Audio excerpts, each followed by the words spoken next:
নমস্কার বন্ধুরা, কাঁচা টমেটো দিয়ে দারুণ একটা রেসিপি আজ আপনাদের সাথে শেয়ার করতে চলেছি। একদমই নিরামিষ একটা রেসিপি। গরম ভাতের সাথে কাঁচা টমেটোর এই রেসিপি থাকলে এক থালা ভাত এটা দিয়েই খেয়ে নিতে পারবেন। সবার প্রথমে এখানে আমি ওই 200 গ্রামের মতো নিয়ে নিয়েছি কাঁচা টমেটো।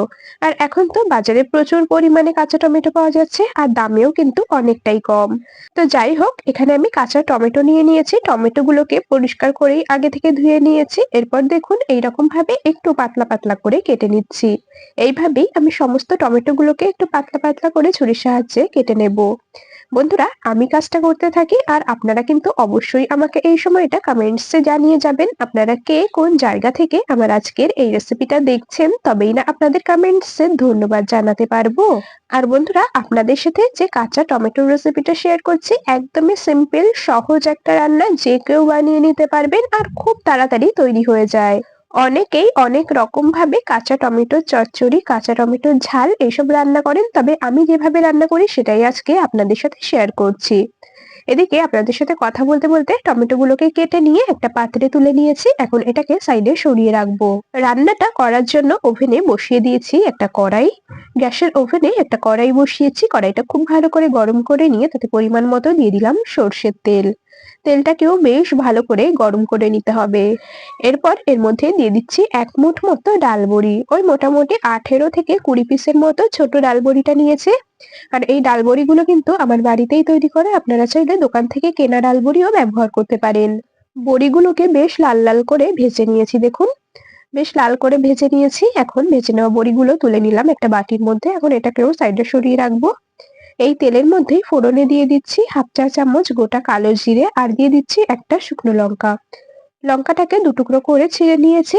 ফোড়নটাকে বেশ সুন্দর করে একটু ভাজা ভাজা করে নেব, একটু ভাজা গন্ধ বেরিয়ে আসা পর্যন্ত। ফোড়নটা বেশ ভালো করে ভেজে নিয়েছি। এখন এর মধ্যে কেটে রাখা টমেটোগুলোকে দিয়ে দিলাম। তেলের মধ্যে টমেটোগুলোকে দিয়ে আবারও কিন্তু বেশ ভালো করে ভেজে নিতে হবে। আর এখন এর মধ্যে দিয়ে দেব স্বাদ মতো লবণ, দিয়ে দেব পরিমাণ মতো হলুদ গুঁড়ো আর দেব 1/2 চা চামচ শুকনো লঙ্কার গুঁড়ো। খুব বেশি পরিমাণে লঙ্কার গুঁড়ো এখন ব্যবহার করছি না, যেহেতু এরপরে আবারও কিন্তু কাঁচা লঙ্কার ব্যবহার করব সেজন্য। যাতে সুন্দর একটা কালার আসে সেজন্যই আমি 1/2 চামচের মতের মধ্যে শুকনো লঙ্কার গুঁড়ো দিয়েছি। তো লবণ, হলুদ আর শুকনো লঙ্কার গুঁড়ো দিয়ে খুব ভালো করে একটু নেড়েচেড়ে মিশিয়ে নিচ্ছি। আর এইরকম ভাবে বেশ কিছুক্ষণ একটু নেড়েচেড়ে ভেজে নেব টমেটোগুলো বেশ ভাজা ভাজা হয়ে আসা পর্যন্ত। গ্যাসের ওভেনে এটা হতে থাকুক। গ্যাসের ফ্লেমটাকে মিডিয়াম টু লো তে রেখেছি। আর এই সময় একটা মসলা তৈরি করে নেব। সেজন্য দেখুন একটা বাটি নিয়ে নিয়েছি। তার মধ্যে নিয়ে নিচ্ছি ১ চা চামচ সাদা সর্ষে। যদি আপনাদের হাতের কাছে সাদা সর্ষে না থাকে তাহলে কালো সর্ষেও ব্যবহার করতে পারেন। 1/2 চা চামচ দিয়ে দিলাম গোটা জিরে আর দিয়েছি ৪ টে কাঁচা লঙ্কা, অল্প কিছুটা ধনেপাতা। ধনেপাতার ডাঁটি সমেতই এর মধ্যে দিয়ে দিলাম। এর মধ্যে অল্প একটু জল আর সামান্য একটুখানি লবণ দিয়ে বেটে নেব যাতে সর্ষেটা তেতো না হয়ে যায়। দেখুন মসলাটাকে সুন্দর করে বেটে নিয়েছি। কিছুটা জল দিয়েছি আর সামান্য একটু লবণ দিয়েছি। অল্প একটু লবণ দিয়ে সর্ষে বাটলে সর্ষেটা তেতো হয়ে যায় না। তো যাই হোক, মসলাটাকে এখন সরিয়ে রাখলাম। এখানে আবারও ওভেনের কাছে চলে এলাম। লবণ হলুদ দিয়ে দেখুন টমেটোগুলোকে বেশ সুন্দর করে ভাজা ভাজা করে নিয়েছি। এর থেকে আর বেশি সময় ভাজবার দরকার নেই।